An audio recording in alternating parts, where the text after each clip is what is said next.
Welcome back to the channel. In this video, I'll be talking about the Kyoji Horiguchi versus Darrion Caldwell fight for Rizen's inaugural bantamweight title. And this fight might have flew under the radar for many, maybe some, maybe most, because of the Mayweather exhibition fight that headlined this card. But this was a very interesting fight, and this was the real main event. You had Bellator's bantamweight champion, Caldwell, not the former, but the current bantamweight champion of Bellator, Darrion Caldwell versus Rizen's uncrowned king at bantamweight. Though Horiguchi had already won the bantamweight Grand Prix, Rizen had not created a belt for the weight class yet. So he won the tournament, but he never won like the official belt. So this was the inaugural belt for the weight class. So this would become his chance to be the official champ, undisputed champ. But now to the fight itself. Going into the fight, it seemed like the bigger man in the wrestler, Caldwell, would need to get it to the ground at all costs, and he would have great success if he could get it there. But getting the takedown would be the hard part of the fight because of how agile Horiguchi was, or how agile Horiguchi is, plus the style he has, that karate style where he's so timing you all the time, darting in and out, and like getting you to react and then tagging you. Like that's a very difficult style to deal with. And you think that the takedown itself would be the issue. And for Horiguchi, it seemed his path to victory would be keeping the fight on the feet, making himself a hard target, and landing big shots when he could, as usual with his style. Not the most volume, but staying elusive and landing big shots, having these blitzes.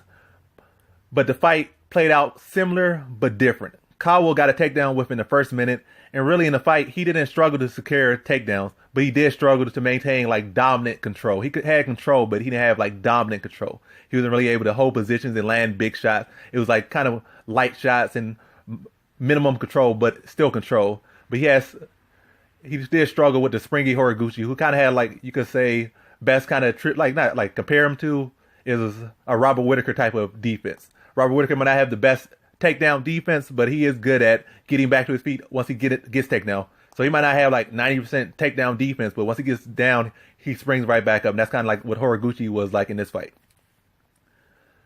Horiguchi was able to handle himself well on the ground and defend himself, but on the feet, he didn't land too many big strikes. Or he really didn't land many strikes at all. Didn't land many strikes, maybe like about 20 in the whole fight on the feet. Probably less than that. And about 2 or 3, I'd say about 4 really decent shots. And as far as Caldwell goes, like I said, he didn't have the best control of Horiguchi, but he was still seemingly winning because Horiguchi wasn't landing that much, and he wasn't landing really significant shots. So just based off the takedowns and some control, Caldwell was winning. It seemed like if it was going to go to decision, Caldwell will win.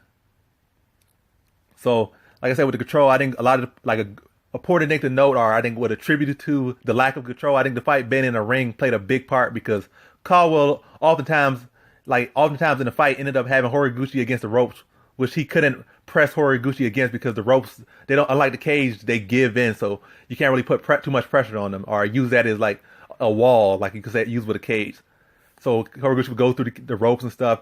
He couldn't use it as leverage to keep Horiguchi. Like you had somebody in a cage, you could press him against his cage when you take it down, but against the ropes, you can't press him against the ropes really because the ropes give.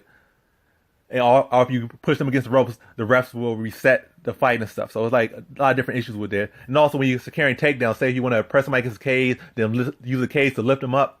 You can't do that with the ropes, or you at least can't do it to the same degree as with the cage. So a lot of different factors that affect at least maybe his game in the fight. But the setting was the setting. So you can't say, oh, if it was in a cage, I would have did this. The fight was the fight. You signed the fight in the ring. You fought in the ring.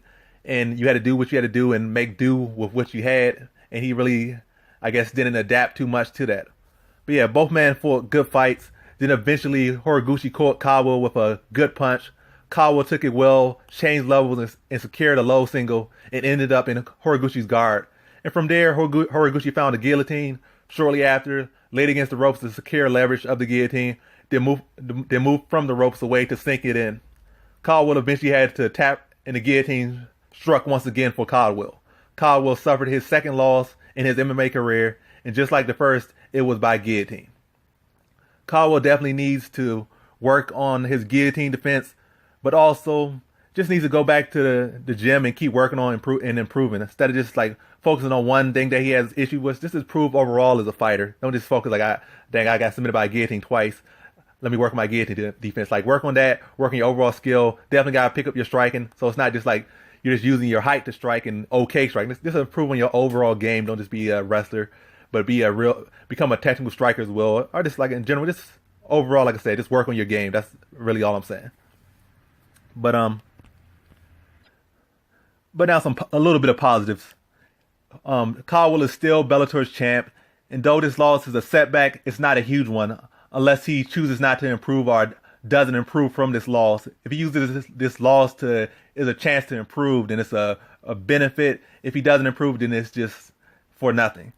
But now for Horiguchi, this is a great win for him. This is just another great win, great accomplishment added to his many accomplishments since his last MMA loss to former UFC flyweight kingpin Demetrius Johnson.